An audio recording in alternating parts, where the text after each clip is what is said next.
yang mungkin agak menonjol kalau kita bandingkan antara Arab yang timur dengan Arab yang barat. Yang timur itu pada umumnya peradabannya atau kebudayaan mereka itu hampir serupa, dalam arti seperti musiknya gambus, gitu ya, gambus, dan pengaruh asingnya itu tidak begitu banyak untuk Arab yang Muslim, yang timur tengah, Arab yang seperti Saudi, Kuwait dan seterusnya itu musiknya bisa langsung kita kenal lah ketika mendengar musik nyanyian mereka, kita bisa langsung menebak, oh ini termasuk Arab yang sana, Arab yang Muslim, bukan yang Maghrib. Salah satu cirinya tadi mereka jarang terpengaruh oleh musik-musik barat, musik-musik barat. Kalau yang Maghrib, yang Maghrib, yang barat, Mesir, Tunis dan lain sebagainya, itu pengaruh baratnya cukup terasa gitu. Walaupun karakter atau unsur Arabnya juga masih sangat jelas. Unsur Arab dalam musik itu yang paling menonjol apa sih? Dalam musik Arab ya nyanyian, tapi dalam musiknya, dalam musik alat musik apa yang menonjol di seni suara seni musik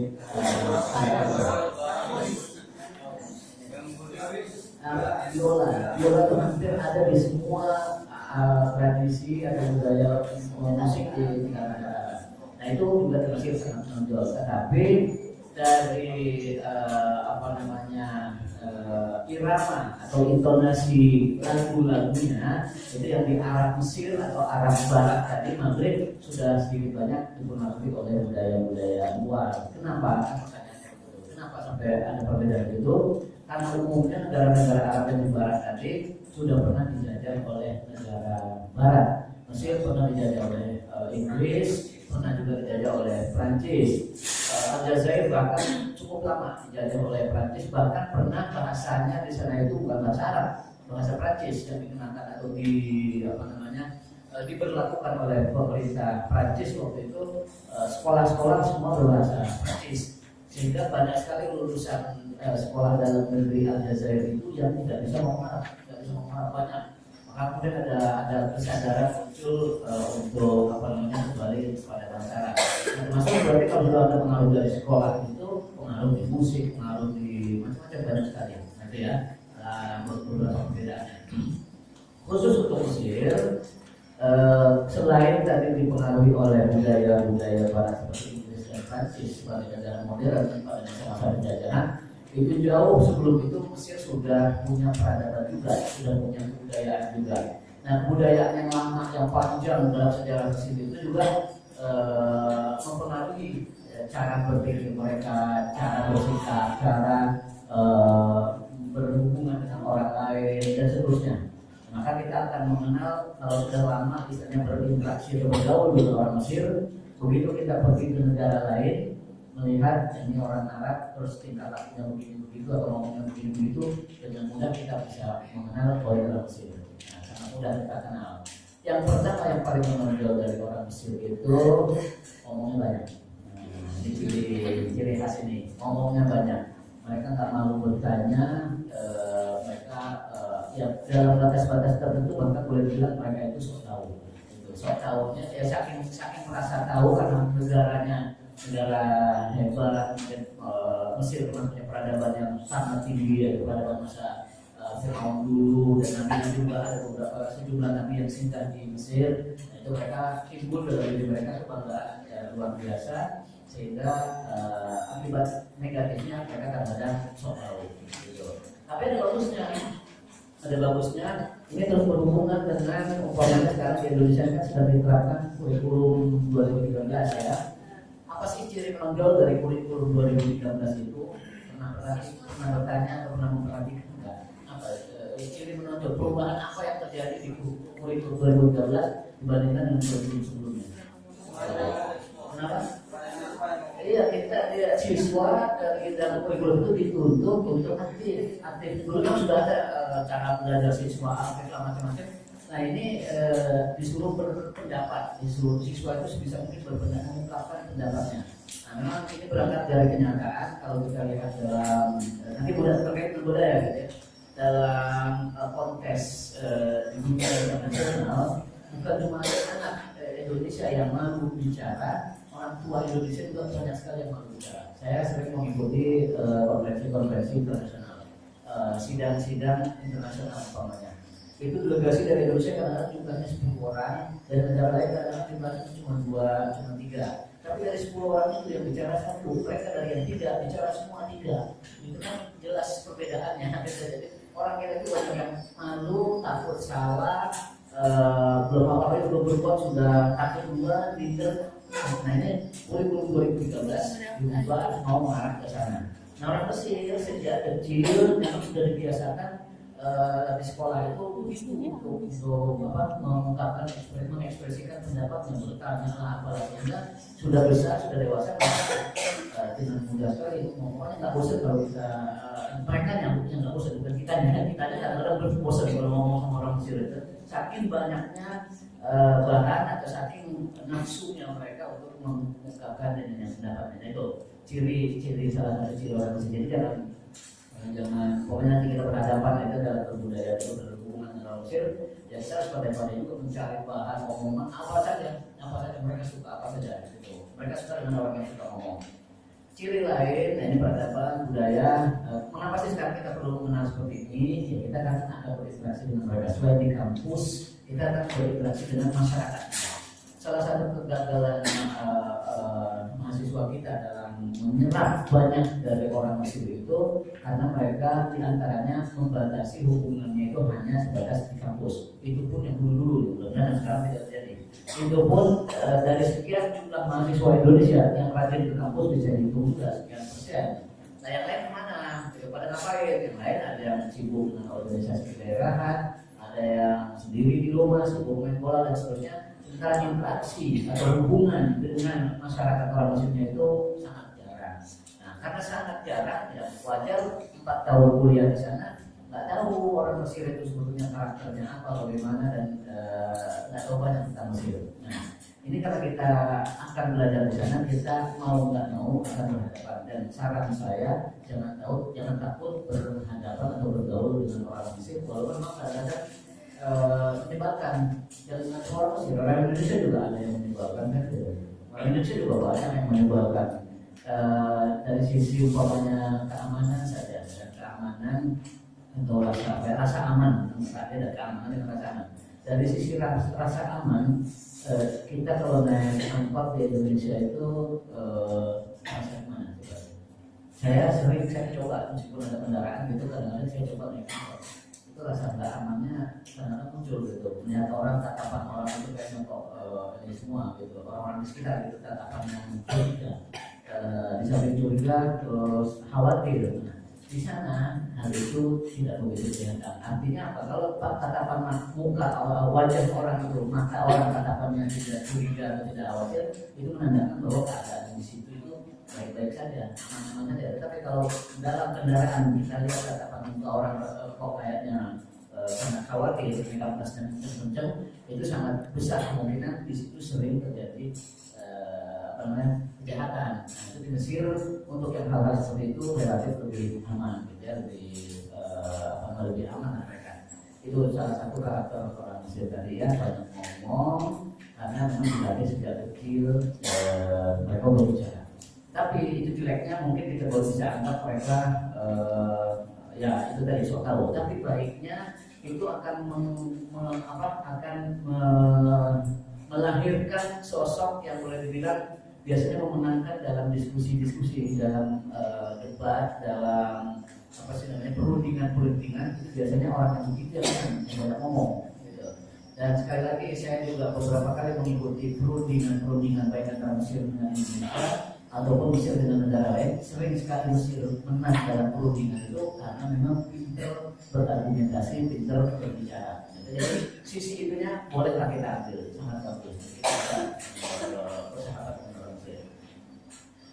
Sisi yang lain itu muncul dari sifat mereka yang itu muncul dari percaya diri mereka yang tinggi.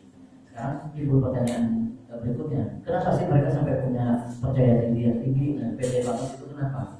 Ya itu tadi antara lain karena negara mereka atau bangsa Mesir itu bangsa yang tua. Peradaban yang paling tua di dunia ini apa? Ada 3 yang dianggap paling tua itu. pertama Mesir, Firaun ya. Yunani sudah belakangan. Mesir, kemudian Cina, kemudian apa? India. Yunani itu sudah belakangan. Yang lebih dulu ada tiga ini, Mesir, Cina, dan apa namanya India. Maka India juga kan film-filmnya itu kan sangat luar biasa karena mereka peradabannya sudah maju sejak lama. Nah dari situ kemudian muncul rasa percaya dirinya yang luar biasa.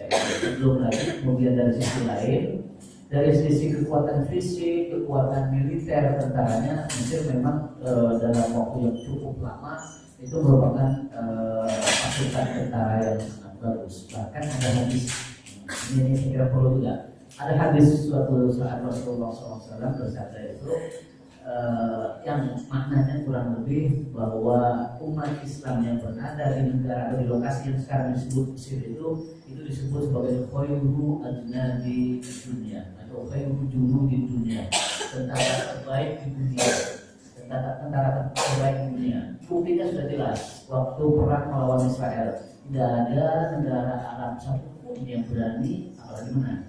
Mesir berani dan menang. Jadi bukan cuma berani, ada orang berani tapi kalah kan. Nah, ini berani dan menang. Nah dari situ mereka kemudian semakin muncul lagi rasa adanya. Saya ini lebih baik dari yang lain. Saya negara kami lebih hebat, bangsa kami lebih hebat. Macam-macam ya. Belum lagi kemudian Piala Dunia sepak bola. Mesir juga pernah ikut. Gitu. Negara Arab yang pernah ikut Piala Dunia bisa dihitung siapa aja. Arab Saudi pernah. Aljazair pernah. Nah, Nigeria bukan Arab. Iran juga bukan Arab. Bahkan pernah ikut ya, Mesir pernah 2 kali dalam sejarahnya. Itu pun menimbulkan rasa bangga, rasa percaya diri dan banyak lagi nanti banyak hal gitu ya. Nah, kemudian nanti yang terpenting saya kira dalam memahami budaya Mesir itu pertama karakter orangnya sehingga kita bisa bersikap secara lebih bijak, secara lebih tepat.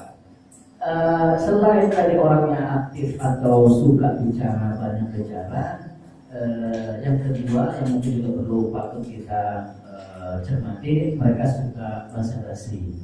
Ini bukan bohong dan bukan basa-basi, betul-betul mereka suka basa-basi. Saya tidak berbasa-basi mengatakan itu, tapi ini benar kenyataan bahwa mereka memang suka berbasa-basi. Mujamalah bahasa Arabnya. Mujamalah itu biasanya merupakan pendahuluan kalau kita ngobrol dengan orang Mesir. Apalah isinya tentang macam-macam. Sekedar melihat baju begini, baju kamu bagus sekali. Itu biasanya kita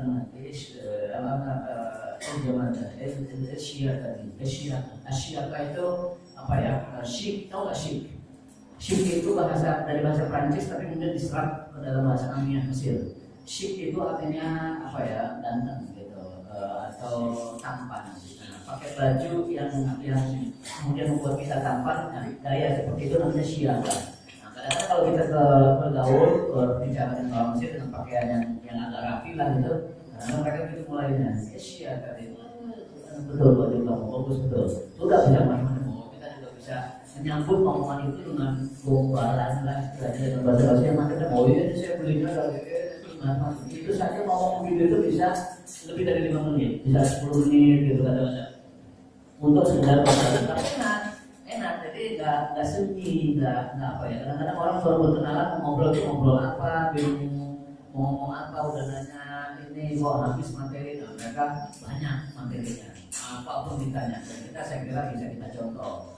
Itu nggak apa-apa, nggak sopan kalau kita menanyakan keluarga, menanyakan hobi kamu apa, atau bola, atau politik, karena orang Mesir suka ngomong kali gitu ya. Sebagai mujamalah basa-basi sebelum memulai pembicaraan yang resmi. Positifnya apa? Positifnya itu menjadi melahirkan keakraban, suasana menjadi hangat, menjadi akrab. Itu positifnya. Bisa nanti kita buktikan. Jadi akan orang yang datang tahu-tahu dengan yang orang ada bumbu-bumbunya dulu lah sedikit, ada basa-basinya dulu. Nah, ini orang Mesir biasanya suka yang ada basa-basinya, ada bumbu-bumbunya itu. Itu positifnya di situ. Jadi suasana jadi hangat. Tapi negatifnya juga ada mujamalah ini. Negatifnya kadang-kadang apa yang sebenarnya kita harapkan terjadi secara serius itu jadi nggak serius gitu. Atau karena mereka terbiasa dengan mujamalah, orang lain menganggapnya ini benar atau serius, padahal mereka maksudnya sekedar basa-basi. Contoh, Ini pemerintah Indonesia pernah kecewa, termasuk Pak Quraish Shihab sendiri pernah kecewa dan punya kesan yang negatif. Dulu pernah ada perjanjian antara Indonesia dengan Mesir. Perjanjian memang belum tertulis, tapi sudah ada pembicaraan resmi itu antara delegasi Indonesia dan delegasi Mesir.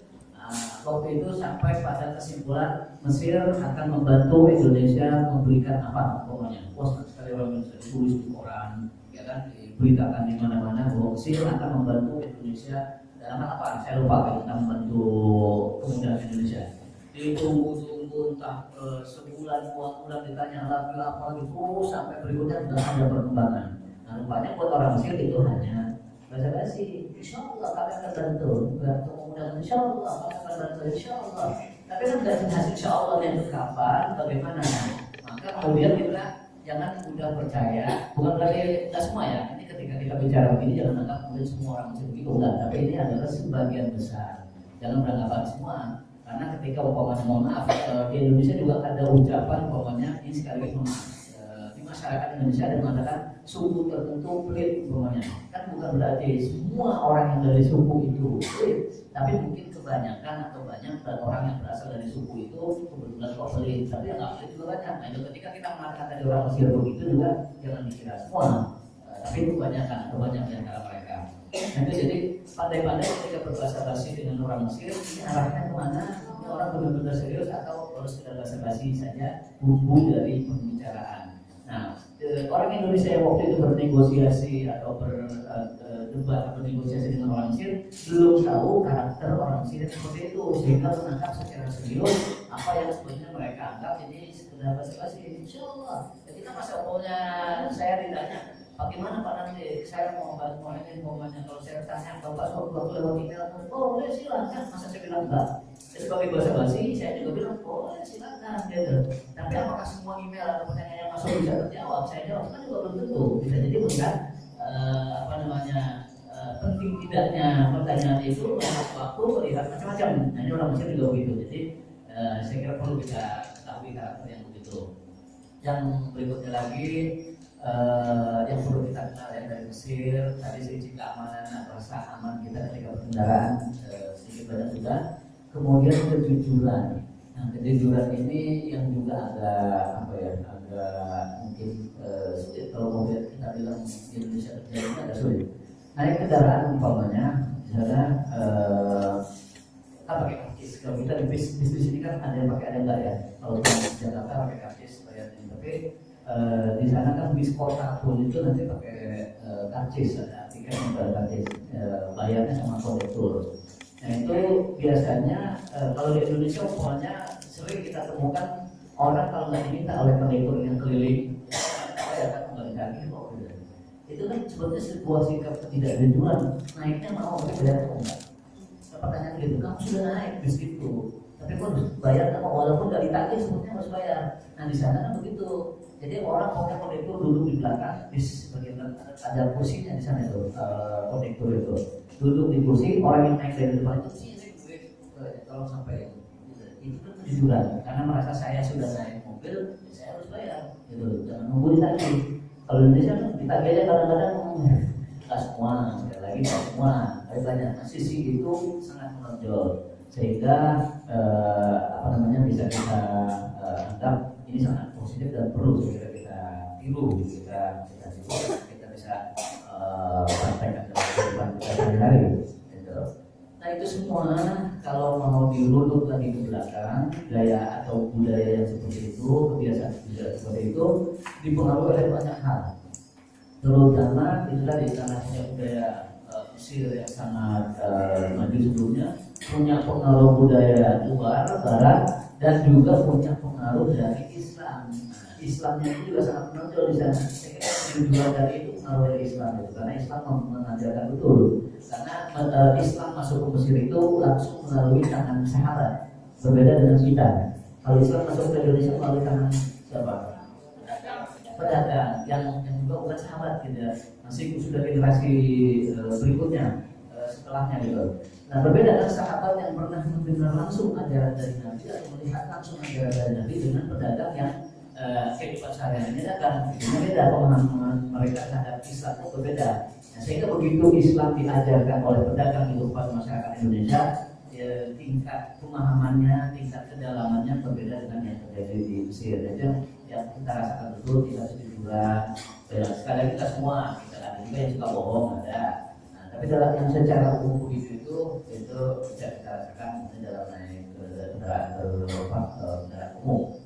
Yang ciri yang kedua lagi tadi sudah kita singgung berbohong. Ini sebetulnya agak bertolak belakang dengan kejujuran. Satu sisi mereka jujur, kalau nggak bayar malu gitu ya. Tapi sisi lain mereka udah bohong. Bohong itu kan juga lawan dari jujur sebenarnya. Udah bohong. Jadi umpamanya mereka berani, kadang-kadang berani bersumpah, wallahi sampai mengatakan wallahi, tapi sebenarnya itu bohong. Nah, kasus-kasus yang sering dialami, contohnya ini orang Saudi, di Saudi. Kalau kita ke Arab Saudi, orang-orang yang bekerja di Arab Saudi, baik orang Saudinya sendiri maupun orang India, orang Bangladesh, itu mereka benar betul karakter orang Mesir. Nah, dari mana mereka kenal? Jadi umpamanya kerja, kali ini dia nggak masuk. Biasanya ada saudaranya yang meninggal, itu. Allah nih, saya meninggal, Allah coba disingkat.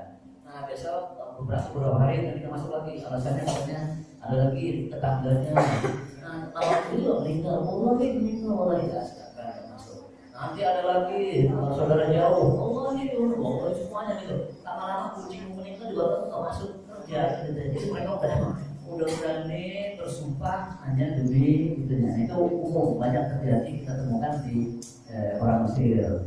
Bisa campuran hukum itu tuh kenapa? Gitu. Pertanyaannya lagi, kenapa dari sisi ininya kuat, jujur, mau bayar, tapi kemudian di sini suka bohong. Gitu.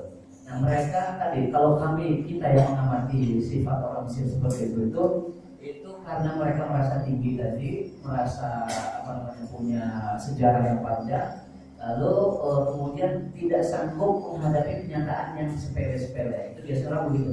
Orang yang sudah pintar, punya latar belakang keilmuan cukup tinggi atau punya latar belakang sosial yang bagus, yang tinggi juga, itu menghadapi kenyataan kecil kadang-kadang malah nggak bisa. Sehingga mereka harus, kalau terpaksa harus mengatakan sesuatu yang bertentangan dengan dirinya. Malu kalau umpamanya mengatakan yang sebenarnya. Contohnya umpamanya ketika orang yang sudah dikenal status sosialnya tinggi, terus tiba-tiba dia terlambat masuk kelas atau terlambat masuk ke kantor ruang kerjanya karena alasan yang sepele, mungkin di rumahnya istrinya lambat menyiapkan sarapan pagi. Itu kepada teman-temannya di kantor kadang-kadang dia nggak mengatakan itu, dia mengatakan sibuk dengan saya sebelumnya, padahal yang terjadi sebenarnya adalah itu orang Mesir ada kenyataan kayak itu. Takut kalau mengatakan sesuatu yang sebenarnya merendahkan dirinya yang memang merasa dia sudah tinggi sehingga bohong akan keluar. Maka kalau di Arab Saudi itu pandangan umum masyarakat Saudi maupun orang yang bekerja di sana terhadap orang Mesir sangat jelek. Kalau kita ke Saudi itu sebenarnya kamu belajar di mana? Semuanya anak-anak tahu belajar di Mesir. Apa yang kamu belajar di Mesir? Orang yang pada bohong semuanya. Karena kebetulan pekerja-pekerja Mesir yang ada di Arab Saudi banyak yang bohong. Cuma nanti kita lihat, kita bagi lah siapa mana yang bohong dan mana yang jujur itu dari pengaruh. Lepas dari itu, sekarang yang berikutnya lagi itu kalau di negara lain ya Saudi, terutama kita ngomongkannya ke sana karena mengenal masyarakat secara umum, mereka juga dikenal harami. Harami itu apa? Pencuri, suka nolong. Jadi jangankan di tempat-tempat yang tersembunyi, di tempat umum seperti Masjidil Haram pernah beberapa kali orang kehilangan barangnya, ternyata pas diperiksa malingnya adalah orang Mesir berkali-kali, sehingga orang Arab berkesimpulan ini maling orang Mesir, gitu. Rata-rata maling orang Mesir. Nah, tetapi kalau kita lihat yang begitu itu rata-rata mereka yang pendidikannya rendah. Jadi yang bohong, yang maling itu umumnya yang pendidikannya rendah. Kita tahu TKI kita di Arab Saudi juga rata-rata pendidikannya rendah. Sama orang Mesir yang bekerja di Saudi, sebagai supir atau sebagai untuk tenaga kasar, itu rata-rata juga mereka pendidikannya rendah. Nah, orang yang pendidikannya rendah biasanya berpikirnya juga singkat gitu. Mereka berani bohong, berani ambil sesuatu yang sebetulnya berisiko tinggi gitu. Padahal itu merugikan diri sendiri. Nah, kalau orang-orang yang pendidikannya tinggi, apalagi ke agamanya kuat, umumnya tidak juga melakukan begitu, tidak berani juga. Bisa kita temukan di dalam kehidupan sehari-hari di sana. Gitu ya. Kemudian dalam mempelajari budaya orang itu biasanya juga ada sesuatu yang dikatakan apa yang boleh dan apa yang tidak boleh untuk kita lakukan, ya. Nah sekarang di Mesir ini terkait dengan budaya ini, apa sih yang boleh kita lakukan dan apa yang tidak boleh kita lakukan terhadap sesama orang Mesir. Kalau di kita umpamanya saya menegur atau sampai ke kepalanya, apa kabar, itu tersinggung. Nah, tersinggung kan? Kalau di sana nggak apa-apa, gitu. Asal laki-laki sama laki-laki, jangan laki-laki sama perempuan, atau perempuan sama perempuan, gitu ya. Kalau laki sama perempuan itu saja tersinggung, nggak bisa. Tapi kalau sama-sama laki-laki, ya maaf ya sekali. Kalau tidak punya sok akrab di sana itu, kalau belum kenal, nggak apa-apa di sana, biasa begitu. Karena ini bukan aib, yang aib kalau kita pegang ini. Ini aib, jangan sekali-kali soal akrab sama orang Mesir pegang ininya, ya. Walaupun sudah akrab juga jangan sampai kita pegang ini. Nah, itu naik betul. Walaupun maksud kita baik, apa kita pakai orang sudah dekat, jangan sampai sekali-kali pegang ini. Tapi pegang ini kepala, nggak apa-apa malahan kalau misalnya itu, ya. Itu, ya itu namanya budaya. Budaya nggak bisa kita anggap ini benar ini salah. Memang masyarakat sana sepakat begitu, gitu. Dipegang ininya nggak ada masalah, ya sudah kita ikuti, gitu. Termasuk nanti cara duduk, gitu. Duduk kita kadang-kadang antar kita gitu begini, antar kaki begini kan dianggap kurang sopan kadang-kadang. Kalau belum ya. Kalau jadi biasa nggak apa-apa kita antar mereka juga biasa angkat gitu. Dia nggak sopan kalau sampai begini. Nah, ini nggak sopan kalau sampai gitu. Kayak warung apa namanya, warung kopi. Ada kadang-kadang itu kalau kita perhatikan warung kopi orang sampai begini itu orang Indonesia malah nggak apa-apa begini, nah di sana jangan, karena begini sudah dianggap aib. Kenapa? Karena mohon maaf kalau tidak kelihatan secara ini tampak, nah gitu loh, ini tampak bentuknya, jadi itu salah satu pertimbangan. Walaupun nggak kelihatan tapi bentuknya kan nampak jadinya, gitu. Tapi kalau begini tidak, kalau kita kelihatan masih tertutup, makanya ini dianggap sopan, gitu loh. Walaupun di Indonesia begini. Apalagi yang muda di hadapan yang tua itu jaga songong, ya kan? Jaga songong itu. Nah, jadi nanti songong atau songong kurang sopan.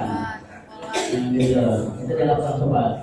Jadi nanti jangan sampai kita merasa umpamanya dipegang kepala kita tersinggung, jangan gitu. Itu biasa buat mereka.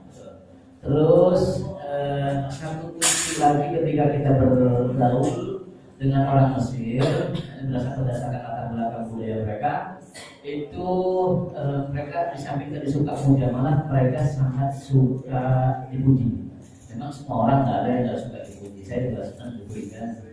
Siapa yang nggak senang? Semua orang di sini suka dipuji. Kata Buya Hamka dalam sebuah ceramahnya gitu. Jangan ragu-ragu memuji orang, walaupun kita dalam ayat-ayat Al-Quran kan diajarkan yang dipujikan Allah. Alhamdulillah, segala puji bagi Allah. Tapi bukan berarti kemudian kita tidak boleh memuji manusia. Bukan begitu. Dalam bahasa basi, dalam pergaulan boleh kita memuji sesama manusia. Apalagi kalau pujian itu tepat, bukan sekedar omong kosong. Nah, pujian yang dimaksud ini pujian yang benar. Nah, biasanya orang luluh, hatinya itu tunduk kalau sudah dulu gitu ya, kalau sudah terkena pujian, termasuk orang Mesir. Nah, jadi bahasa basinya ketika di awal-awal itu ya kita bisa mengucapkan saya senang sekali tinggal di Mesir ini, enak, aman. Biasanya mereka suka membandingkan gimana sih Indonesia gitu. Kadang-kadang saking terlalu ininya mereka, kayaknya masyarakatnya nggak tahu, seolah-olah ada listrik nggak di sana, sampai begitu pertanyaannya. Ada kulkas nggak di Indonesia? Ya Allah, sampai nanya kulkas di Indonesia. Gitu. Seolah-olah yang maju mereka doang. Jangan heran juga nanti ada pertanyaan-pertanyaan begitu, gitu. Nah, maka di awal kita bisa mengkomunikasi untuk akrab supaya pembicaraan kita punya dulu. Wah, senang sekali di sini. Saya tinggal di sini aman, mau apa-apa gampang, listrik murah. Saya nggak tahu sekarang ya, kalau dulu memang murah. Karena saya terakhir di sana itu 2010 belum terjadi krisis, belum Mubarak turun. Tapi setelah Mubarak turun, saya sempat sekali lagi ke sana 2011 bulan Mei kalau nggak salah. Itu masih agak tinggi gitu, tapi sekarang tapi nggak tahu sekarang bagaimana. Kita lihat di sana lah. Nah itu bagaimana kita memukalimahi pembicaraan dengan cara memuji itu baik. Ya, nanti kita suka mujamalah. Mujamalahnya adalah memuji dirinya maupun bangsanya. Efeknya apa nanti? Efeknya sampai kadang-kadang sampai hal-hal yang di luar dugaan kita.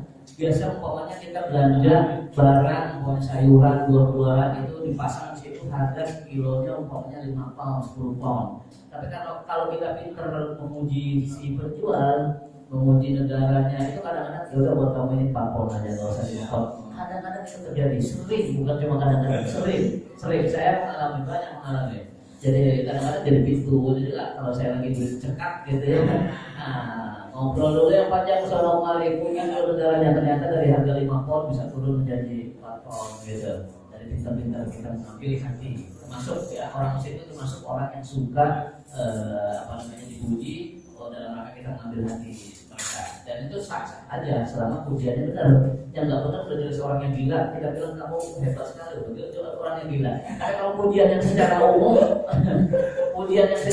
umum, benar, Mesir bagus, memang bagus, kita banyak bagus. Kalau nggak bagus, ngapain pada datang ke Mesir?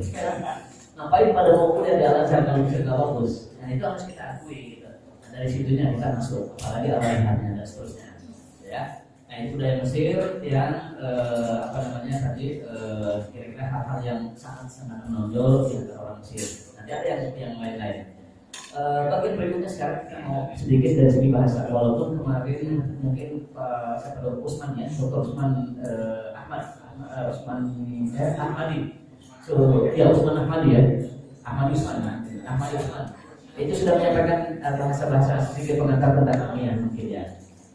Nah ini Mesir tadi kita katakan selain dipengaruhi oleh Barat, Prancis dan Inggris terutama, kemudian dipengaruhi oleh Islam dengan masuknya Islam bangsa Arab pada masa Amro bin As, kemudian juga dipengaruhi oleh budaya mereka pada awalnya itu budaya Firaun, juga budaya Afrika karena dia tinggal di Afrika. Masih ada satu lagi sebetulnya yang tadi belum saya sebut, mereka dipengaruhi juga oleh budaya Turki gitu. Turki itu bukan Arab, Turki. Ketika Turki itu menjadi negara terbesar yaitu Turki Utsmani.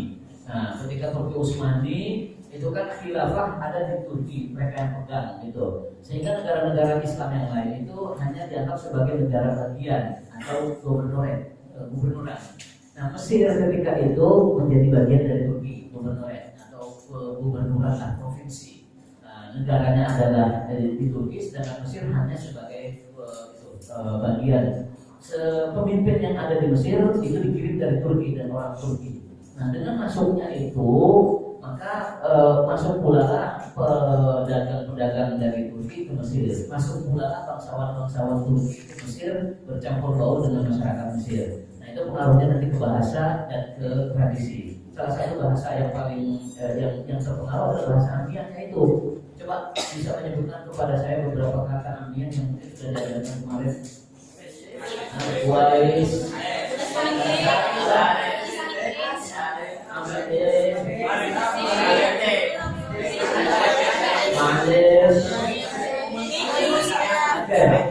Oke, sekarang saya tanya ini. Kalau pernah nggak mendengar kata ilzahna? Tulisannya di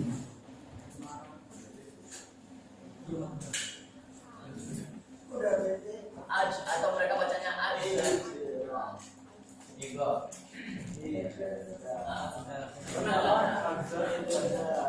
itu jadi bahasa yang mereka sehari-hari tahu apa artinya itu artinya solidarnya gitu. Nah ini bukan bahasa Turki karena dikuasai dulu oleh Turki Utsmani. Banyak sekali bahasa Amiyan Mesir yang dipengaruhi oleh bahasa Turki gitu. Jadi budaya membentuk bahasanya tapi juga membentuk budayanya nanti. Ada lagi umpamanya mungkin pernah diajarin Afandim, pernah nggak kalian dengar? Afandim, B bahasa, bahasa muhandis dan seterusnya, itu semua pengaruh dari Turki gitu. Nah makanya ini bahasa Mesir apa bahasa Arab ini? Nah Tarabiza. Apa kalau dicari dari akar kata bahasa Arab itu ketemu? Karena memang bukan dari Arab, itu pengaruh dari bahasa sana, bahasa Turki. Banyak sekali, termasuk dalam kata sosial. Jadi ada bashawat, gitu. Ada bahasa muhandis. Bashawat itu kira-kira orang yang keturunan bangsawan. Basya, namanya Basya. Itu budaya. Makanya di Indonesia juga kan ada pahlawan Sentot Ali. Pernah dengar kan? Namanya ada pahlawan Indonesia namanya Sentot Ali Basya. Basya atau Pasha pakai P atau. Nah kalau Indonesia namanya P. Dan di sananya di Turkinya itu pakai P memang. Pasha bukan Basya. Tapi orang Arab nggak bisa ngomong P. Orang Arab mengganti P menjadi P. Gitu makanya pasar di Turki itu di Mesir menjadi Basya. Itu golongan bangsawan, termasuk orang-orang yang tinggi, itu disebut bangsawan. Nah, mereka kadang-kadang dalam menghormati orang lain itu mungkin begitu, walaupun kita bukan bangsawan dipanggilnya ya Basya, itu sebagai penghormatan. Itu sama di sini umpamanya apa ya? Kalau Jawa itu kan banyak, ada Kang, ada Mas, ada apa lagi kalau bawa bahasa Jawa? Cak, ada Cak, Gus, kalau Gus memang sudah khusus sekali itu. Nah, dalam bahasa dia juga ada jelingan, ada sampean, ada kowe, ada kalau dan macam-macam begitu pula ya. Dalam budaya Mesir itu strata yang seperti itu ada. Walaupun dalam kenyataannya mereka tidak terlalu membedakan antara berbeda dengan India ya. Kalau di India itu memang nyata ada perbedaan antara kelas Brahma dengan kelas yang rendah, apa namanya itu saya lupa ya. Nah itulah pokoknya yang tinggi serata. Kalau di sana secara praktek keseharian memang bisa dibilang nggak begitu menonjol. Kalaupun ada perbedaan tidak begitu menonjol. Tapi dalam penyebutan katanya itu masih ada. Semata-mata biasanya dalam rangka menghormati. Orang yang biasa-biasanya kadang-kadang untuk disebut Basya demi menghormati. Basya, ya B, Basya, B dan seterusnya. Itu pengaruh-pengaruh dari bahasa seperti itu Yunani ke bahasa dan yang ke yang lain. Ciri ke berikutnya yang ini waktu kita sampai 14.30 sebenarnya, dan nanti ada yang jawab. Pengaruh hal lain saya kira yang perlu juga kita ketahui dari masyarakat Mesir ini, keberagamaan mereka tinggi, bagus, dan relatif bisa kita katakan terbuka. Nah, terbukanya dari mana? Dari Al-Azharnya saja sudah nampak. Saya kira mungkin pengantar Pak Mukhlis, pengantar Pak Quraish Shihab sudah sangat menggambarkan betapa Islam yang berkembang di Mesir itu Islam yang terbuka karena dipelopori oleh Al-Azharnya itu. Nah, keterbukaan itu juga muncul atau terlihat di tempat-tempat umum.